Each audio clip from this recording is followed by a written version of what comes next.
Since the dawn of time, we have been looking for an answer to life's fundamental question. What can I take to increase my performance? Yes.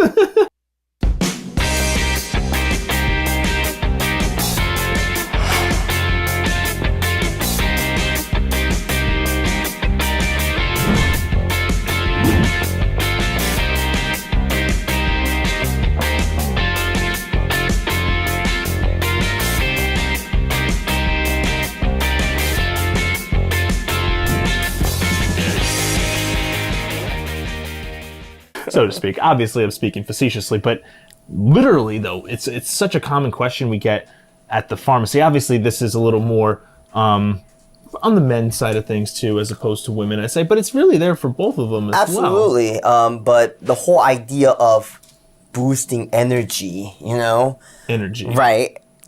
Increasing or enhancing performance, right? It's the question of the century, Sure. know? That's where it even goes back to, like, Chinese medicine and that kind of stuff, or other ancient things like that with, Absolutely. different powders and different plants and herbal things. Animals. Right? Animals. Right. I've seen things about cobras and different skins and venoms, and so I think you were telling me about something soaked in alcohol the other day for like over 2 years or something like that. Yeah, they try to, in some of the Asian cultures, right? Yeah. They would get some hard liquor alcohol and just throw some of stuff in there, whether it's common was a ginseng. A lot of times, and snakes. Sure. Definitely seen, and some more other typical roots that they have.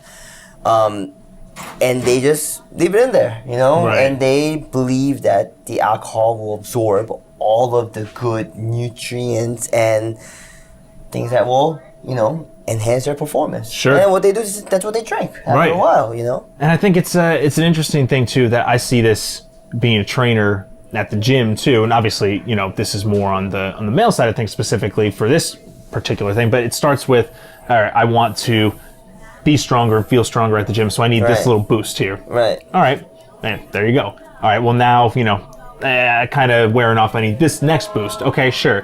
Hey, what can I also do that's, related sexually? I may be seeing some side effects in this. Sure. Okay, well, here's a little boost for that. Yeah. Okay, well, now there's this. Well, now, I clearly need something stronger, so now I need to start going into drugs beyond the other stuff. And that's where it starts to get sketchy. Well, not that it starts to get sketchy, but then it can get very not safe very quickly when it comes to all that kind of stuff. And it's a slippery slope, I guess, is what I'm saying, the whole performance thing. Right. It's extremely important that you really, really speak to a healthcare professional before you start taking any of these supplements. I mean, generally, we would consider supplements to be pretty safe. Sure. But I would like to take extra caution when it comes to supplements for libido or sex performance issues, because these products can raise a lot of for example, blood pressures, for one. And actually, some of these products was actually recalled because they contain actual active ingredient of certain drugs. Which is insane. Which is pretty insane. So to clarify, what James is saying there is literally some of these over-the-counter supplements which were making claims about libido and that kind of stuff. In order to achieve those claims, we're actually putting the drug in there, which is extremely unsafe. Of course, and it's unethical as well. Whether very they did it on unethical. purpose or not, that's a different story. But it's extremely important you talk about it, because and one thing that I've definitely noticed is that, well, this supplement is pretty safe. It's used for a while, and there are even some researches on it. Okay, fine. And when I actually read up on those research, well, the study subjects or test subjects were pretty young, between age of 30 and 40, pretty healthy men, doesn't really have any other conditions. Sure. And it was tested on a very small population of them. And what happens? Of course, they're pretty healthy.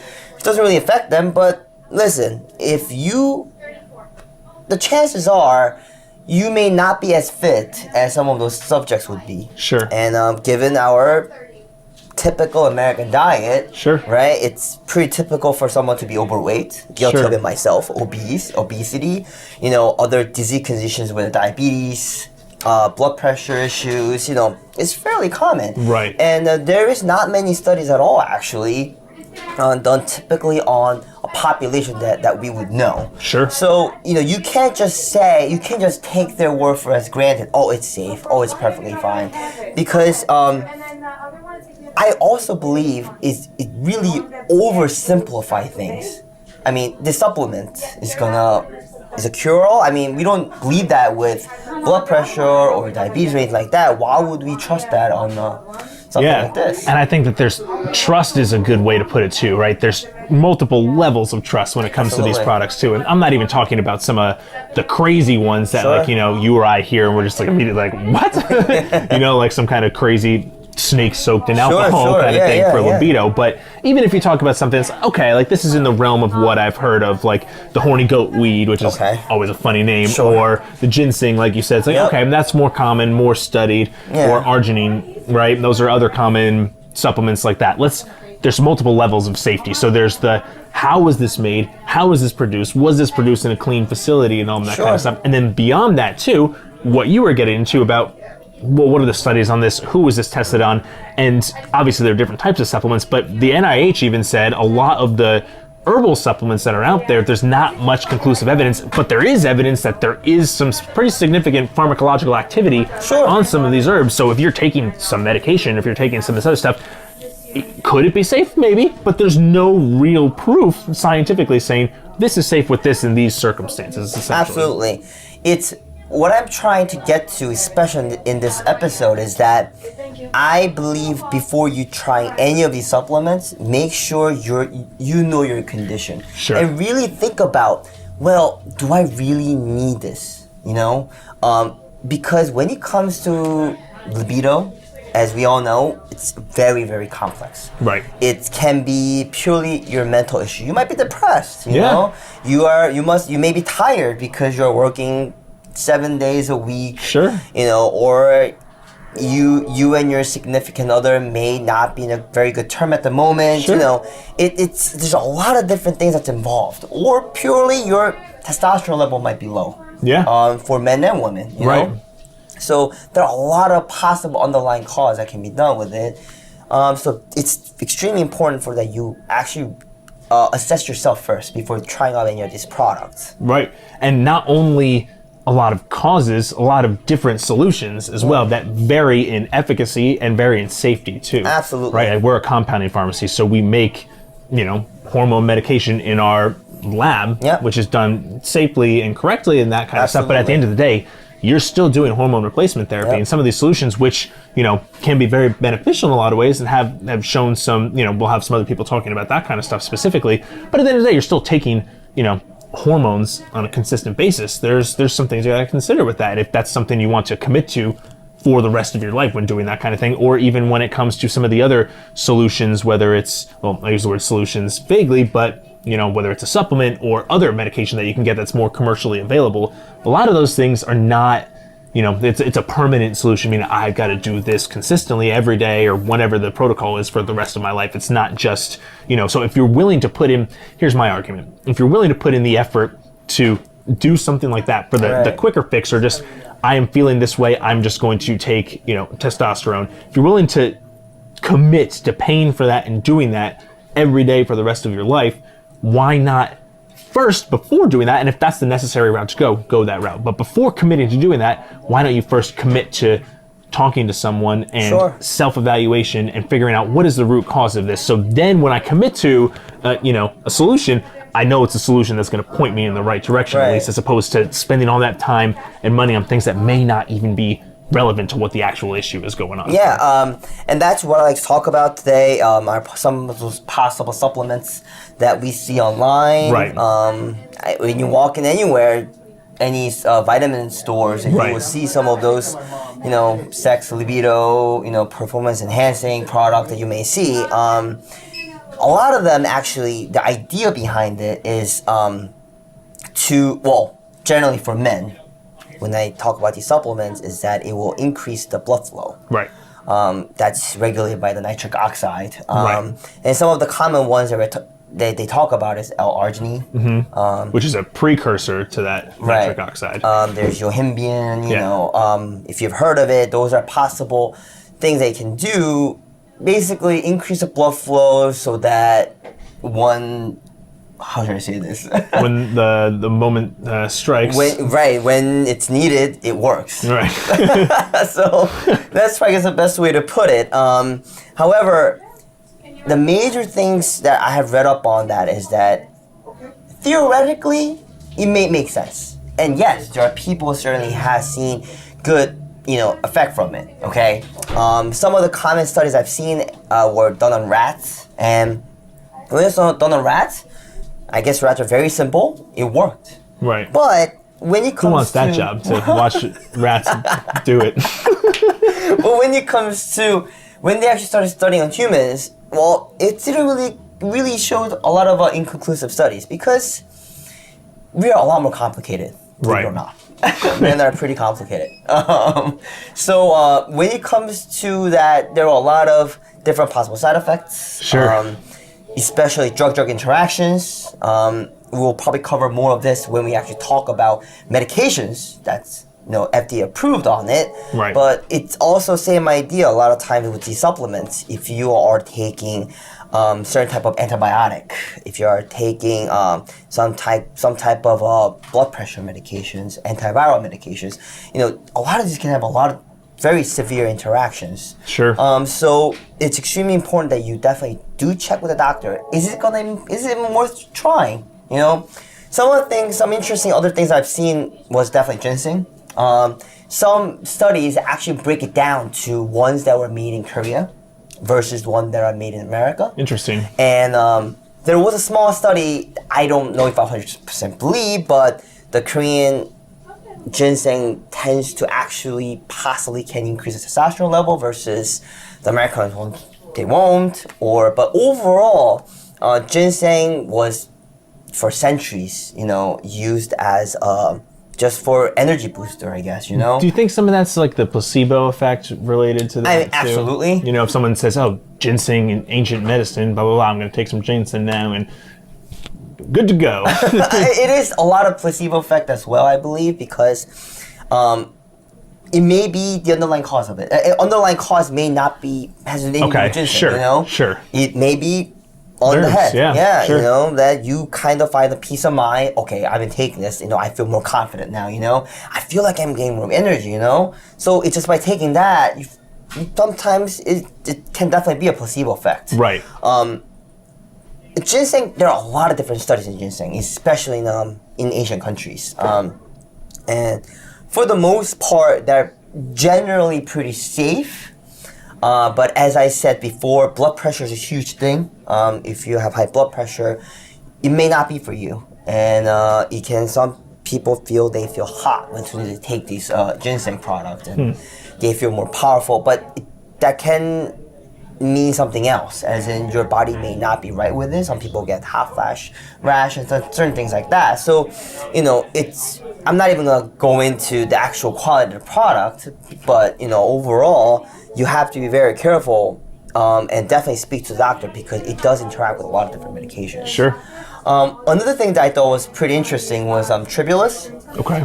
They got popular because at one point, Bulgarian weightlifting Olympic team apparently took it, and I'm going to Bulgaria for a wedding next year. Actually, maybe I'll check them out. Listen, there is actually a product called like Bulgarian Tribulus. Okay. So interesting. You might want to look into that. Yeah, maybe I'll give it a try. They were claiming that these are pretty safe, pretty efficacious for overall, obviously, lifting stuff to be stronger. But at the same time, when we do a lot more research and studying, pretty inconclusive, unfortunately. I've read a lot of different reviews, but at this point, how much can I really trust all these reviews as well online, Right. So don't be swayed by that. Don't be swayed by all those reviews because you don't know where it comes from. Yeah. That's true. That's extremely important as well. So to add we're talking about a couple specifics now, to add some of the nutritional side of things, right? We hear a lot about certain plants, especially here oysters or some of those kind of things, like that's an aphrodisiac, or pumpkin seeds I hear, or even like you mentioned arginine, or they'll have the NO supplements that are supposed to be better than the arginine because it's, already in the NO that your body can access in a specific pool and blah, blah, blah, blah, all this nonsense science kind of stuff, right? I don't mean to use the word nonsense to dismiss it all, but you know what I mean. A lot of the NO supplements are based from beets. Right. So there's like some kind of beet base to it in some capacity, right? So a lot of those foods, I'm not saying, I hate beets. I think they're beaten. But whether you like the food or not, I'm not saying that some of those foods don't have phytonutrients or other things that can't help with blood flow or can't help with, good nutrition in general, right?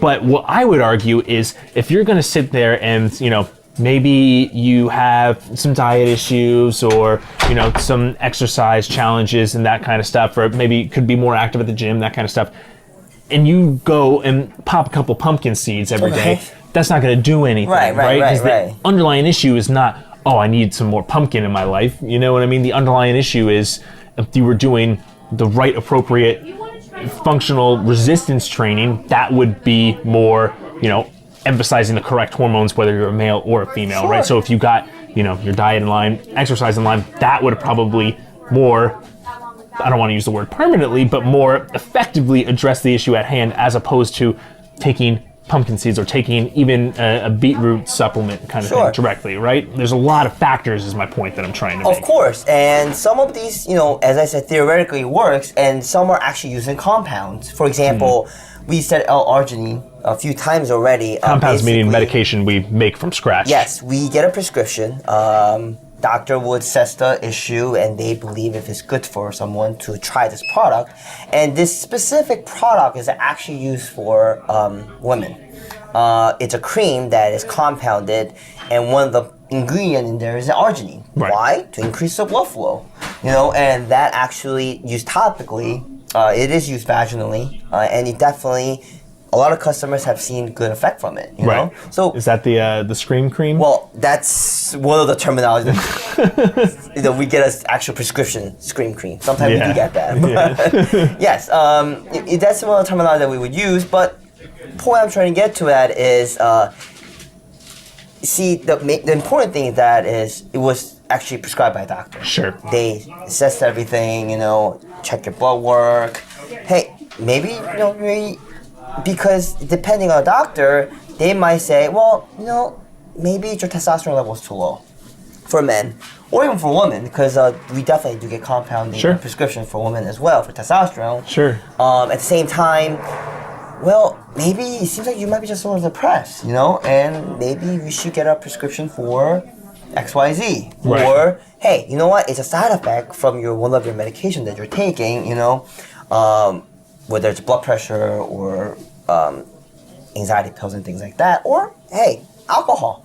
Prolonged use of alcohol can certainly cause some of these issues as well. So, we keep going back to the key point is that you really need to assess everything going on in your life before jumping into a supplement because you read some reviews, And if you need help in assessing, speak with a qualified professional who is, knows these options, knows these solutions, and is qualified to speak to you about them or can refer to to someone who is, and actually keep your safety in mind, because ultimately it doesn't matter if, everything's not working properly if you're not around to have it work properly. You know what I mean? That would be my biggest concern when it comes to a lot of this kind of stuff, is from safety perspective. I mean, and as we mentioned, this topic, it's a hot topic for centuries. Yeah. I mean, along with it, there are a lot of superfluous information out there, and most of them are, a lot of them are myth, They're not really true. Some of them I couldn't say flat out, just not true, So basically,